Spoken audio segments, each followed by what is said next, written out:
Warning! This video blog or vlog could contain harsh opinions or foul language.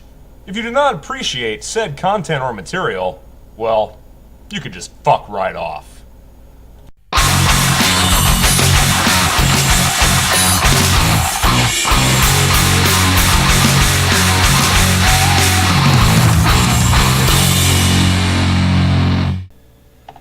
Greetings, internet people. RantingRamsay here. How are you all doing today?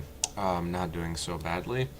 And as you can see by the title, that we are reviving a long dormant and neglected segment of this channel, which is the rant request. And as you can also see by the title, we're doing it shotgun style now. Those of you who weren't around the first time I ever did a shotgun style rant request, let me explain what that means.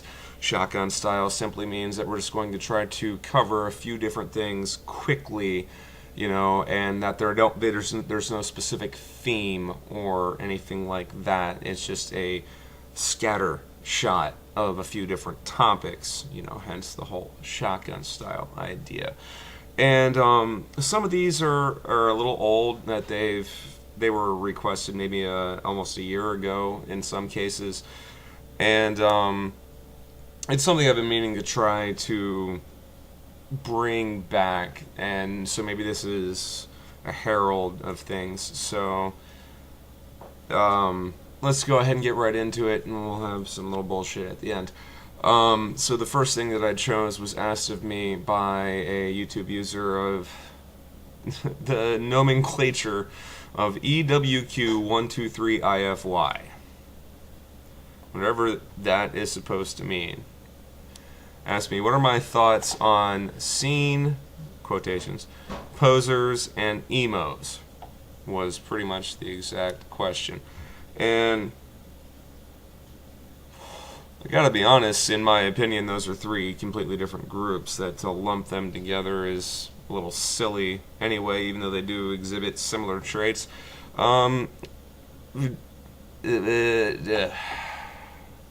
Sparing all the rhetoric and needless needling. Needless needling. I think I really discovered a phrase that I really like at this point right now. Needless needling.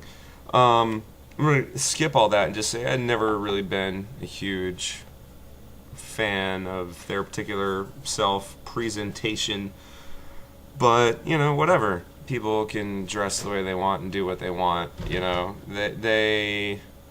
I've never interacted with them on a personal level, either scene kids, poser kids, or emo kids. Never really interacted with them on a personal level, so I can really have no opinion on who they are as people, other than their outwardly projected behavior tends to annoy me on a general level, but that is most easily fixed by simply ignoring said source of annoyance. So, you know, yeah, it's kind of a cop-out, I guess, you know, but, you know, that's not really ranting about anything, but it's still, the kids annoy me on the general presentation, but then again, I'm sure how I look now annoys people that are older than me, that have a different mindset. And when I was younger, people who were my age looked at me and were annoyed by how I chose to present myself, simply because it seems to be the nature of things. So, you know, obviously, you can't really say, like, that I hate them, you know, because they annoy me, but I don't know any of these kids personally. You know, I haven't sat down and had a conversation with them, so I can't make any assessments on them as a person. I can just say that how they choose to present themselves. Kind of makes me go.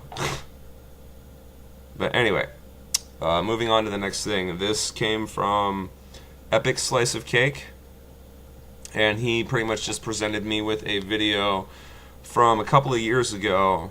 At the time, I think it was relatively fresh, maybe less than a year old.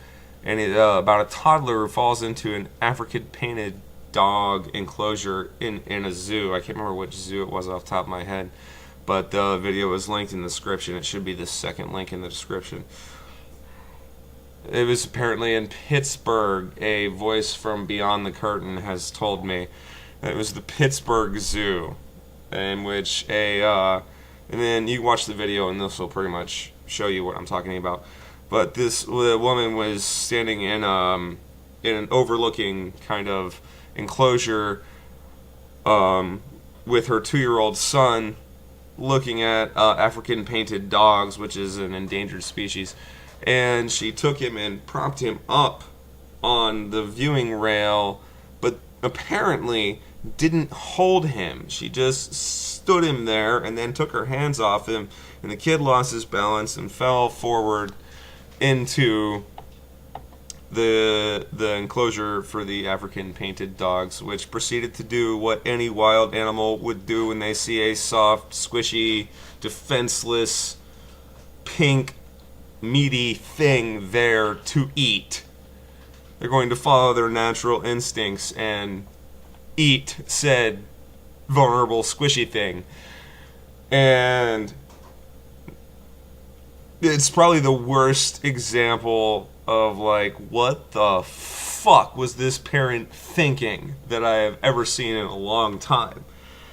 And like I said, this is, at this point, a couple of years old. This is an older story. Some of you guys may remember hearing about this a couple of years ago.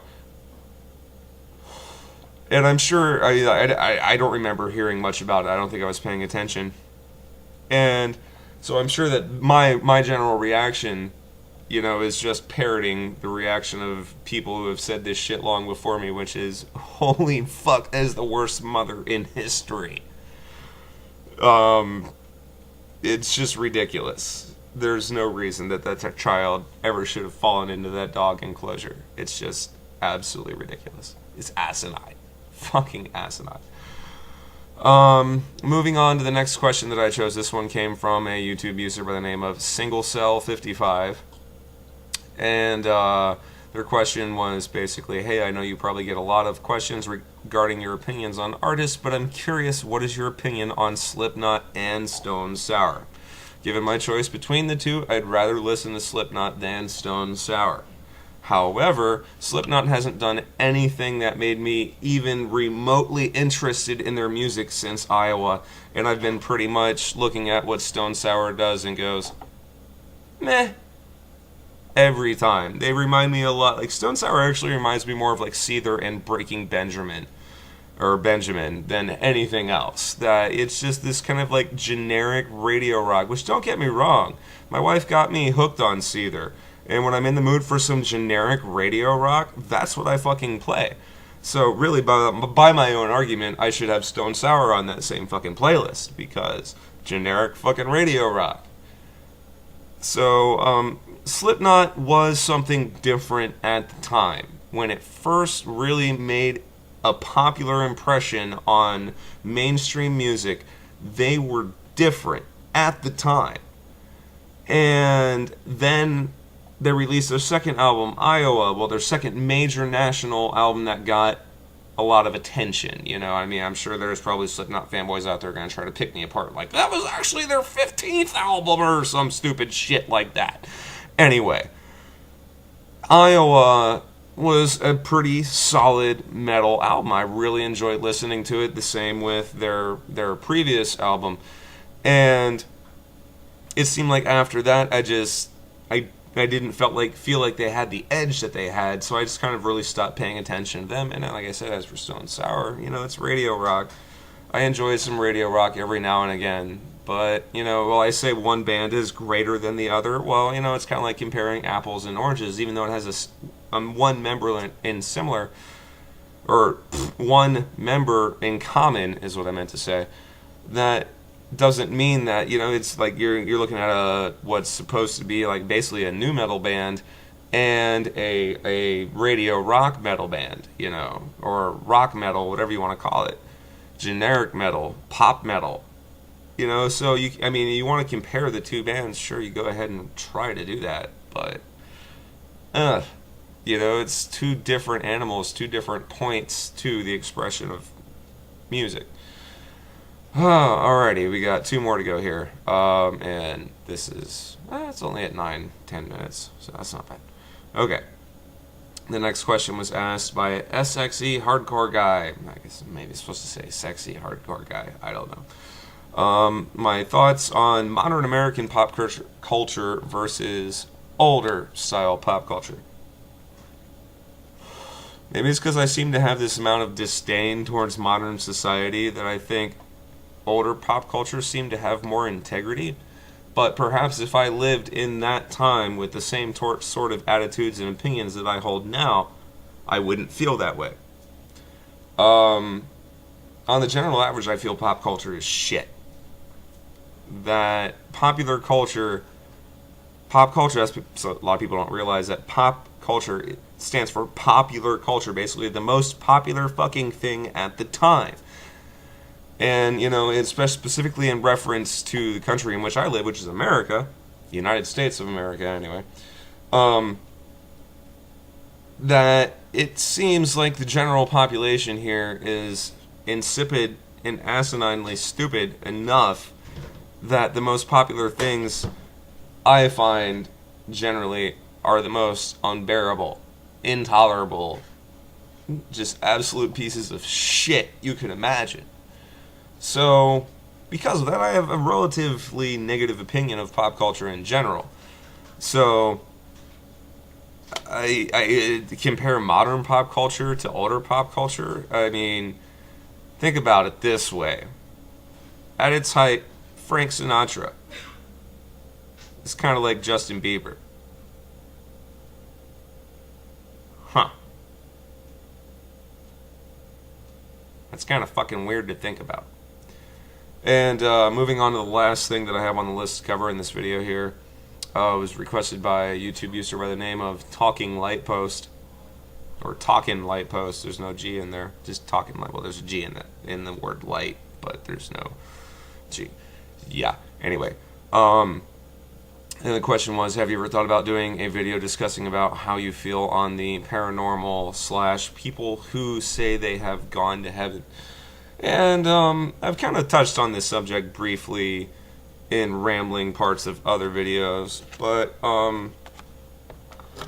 if you're talking about the whole like out-of-body experience, you know, your near-death experience and everything, you see the light and this, that, and the other, I gotta be honest, I can't really cite any scientific evidence or studies or anything that I've read, but I've, you know, seen enough evidence and opinions from both sides to that in my mind I've made up my mind yeah, it's kind of perfect, that, you know, out-of-body experiences are simply your brain continuing to function for, you know what I mean, like your brain basically rationalizing after the fact even.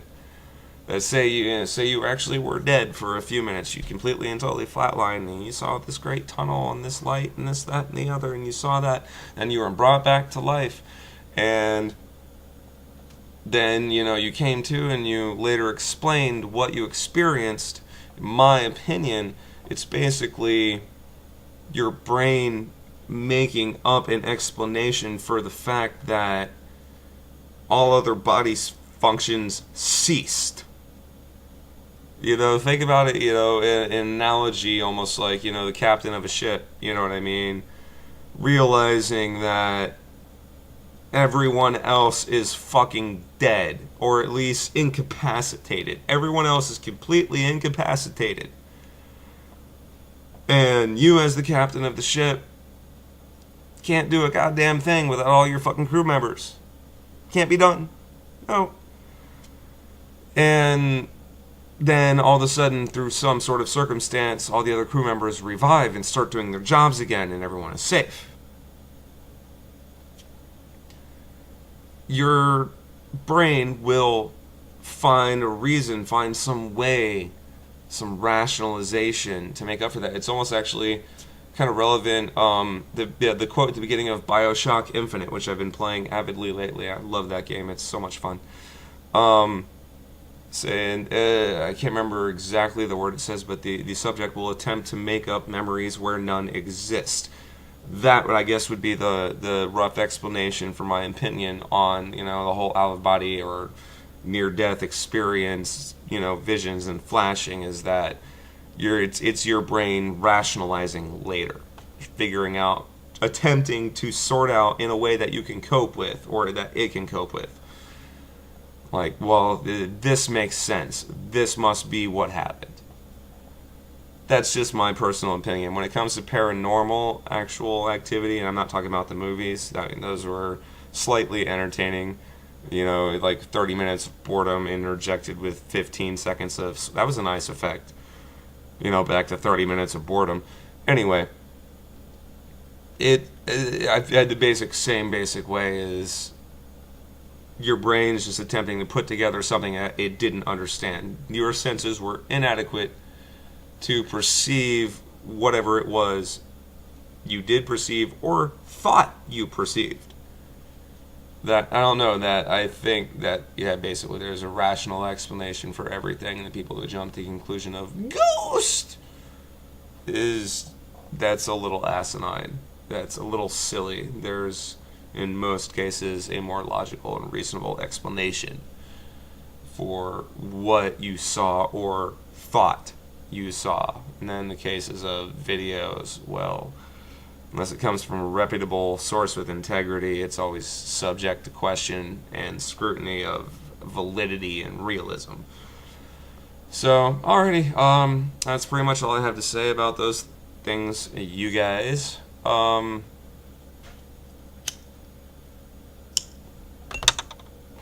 I'm gonna try to be a little more organized and revive the rant requests. So if you have something that you want me to talk about, or if you've come across some sort of news article or story that you haven't heard me talk about, you know, send me a link to the web posting of said news story, or to a video of said news story or something like that. If you want to hear my opinion on it and I haven't said anything about it, you know, send it to me.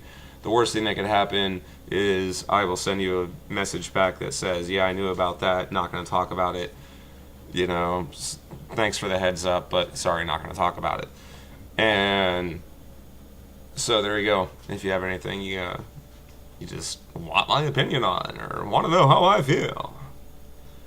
Alright, guys. I'm RantingRamsay. That is all. Hey, did you get all that, man?